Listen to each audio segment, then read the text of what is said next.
नमस्कार, आप देख रहे हैं अनूपकर ज्योति चैनल। मैं आपके साथ आशु मेघवाल। 5 घंटे चली नगरपालिका की बैठक, पूरा समय भरपूर हुआ हंगामा। नगरपालिका में 7 महीने बाद हुई बैठक हंगामेदार रही। नगरपालिका में फैले भ्रष्टाचार को लेकर पार्षद लामबंद हुए। मीटिंग शुरू होते ही नगरपालिका में हो रहे भ्रष्टाचार को लेकर पार्षदों ने जोरदार हंगामा शुरू कर दिया। वार्डों की समस्याओं को प्रस्तावों में जगह न मिलने के चलते पार्षद सभागृह में जमीन पर धरने पर बैठ गए।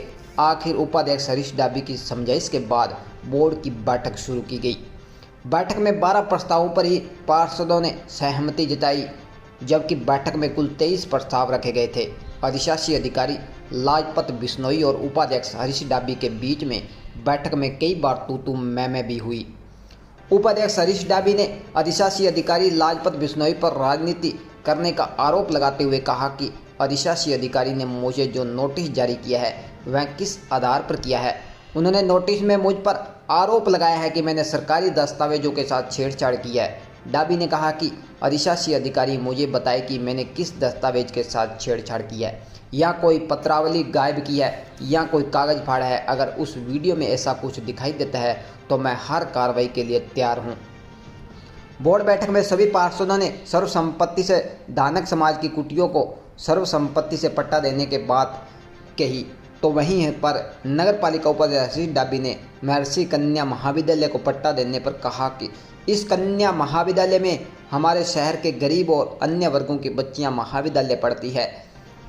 बोर्ड बैठक में इसे भी सर्वसम्पत्ति से पास किया जाए। जब लड्डुओं के बारे में पार्षद नितेश बिश्नोई ने ईओ साहब से सवाल पूछा तो ईओ साहब आवेश में आ गए। बोर्ड मीटिंग में जब ईओ साहब ने पार्षदों के सवालों में घिरते नजर आए तो वह कई बार आपे से बाहर होते हुए दिखाई दिए। पूरी बैठक में पालिका अध्यक्ष व ईओ एक दूसरे का बचाव करते नजर आए।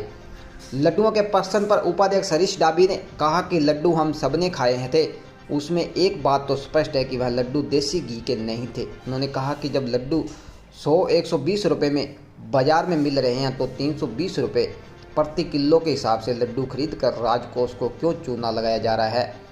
नगरपालिका भवन में लगे हुए एसी के बारे में जब बोर्ड मीटिंग में बात चली तो उपाध्यक्ष हरीश डाबी, नीतीश बिश्नोई, गगन सिंह आदि ने सभी कमरों में एसी लगवाने का विरोध किया। उन्होंने कहा कि इससे नगरपालिका के राजकोष को नुकसान होगा, क्योंकि सभी कमरों में एसी लगे होने की वजह से नगरपालिका का बिल कम से कम 90,000 रुपये आएगा। पूरी बोर्ड बैठक में नगरपालिका अध्यक्ष लाचार नजर आए, जबकि उपाध्यक्ष के द्वारा रखी हुई बात पर पार्षदों ने खूब टेबल थपथपाकर खुले दिल से हरीश डाबी का समर्थन किया। बोर्ड मीटिंग में संविदा कर लगाए जेईएन का मुद्दा भी उठा। पार्षदों ने कहा कि जब नगरपालिका में जेईएन का भतीजा ठेकेदारी कर रहा है तो फिर संविदा के पर उसके चाचा को जेईएन पद पर क्यों लगाया गया है। ऐसे दोनों चाचा भतीजा मिलकर नगरपालिका में भ्रष्टाचार कर रहे हैं। जेईएन पद पर रहकर ये चाचा सभी नगरपालिका के ठेके अपने भतीजे को दे रहा है। मीटिंग में पार्षदों ने अधिशासी अधिकारी पर उनके आत्मसम्मान को ठेस पहुंचाने की बात भी कही। उन्होंने आरोप लगाया कि नगरपालिका के सार्वजनिक उद्घाटन कार्यक्रमों में पार्षदों को निमंत्रित तो किया ही नहीं जाता, उस कार्यक्रम के संबंध में कोई सूचना भी उपलब्ध नहीं करवाई जाती, जिससे उन्हें जनता के आगे बेइज्जत होना पड़ता है। वो बैठक में प्रस्ताव में लाने के लिए नगरपालिका कार्यालय में जमा करवाए। क्या आपने ऐसी कोई सूचना दी पार्षदों को? नहीं दी। इसलिए इन मुद्दों को आपको अभी सम्मिलित करना पड़ेगा, उसके बाद ये बैठक आगे शुरू होगी। आपने अपनी मर्जी से आगे आप दे दो, यहाँ पे ये रखे पड़े हैं, बाद में इस पे विचार करें। नहीं, इसको सम्मिलित कीजिए। नियम के अगर खिलाफ है ये साहब तो आप बता दीजिए ना। क्या ये नियम ऐसा नहीं है तो कोई दिक्कत नहीं है, मत करो। नियम के खिलाफ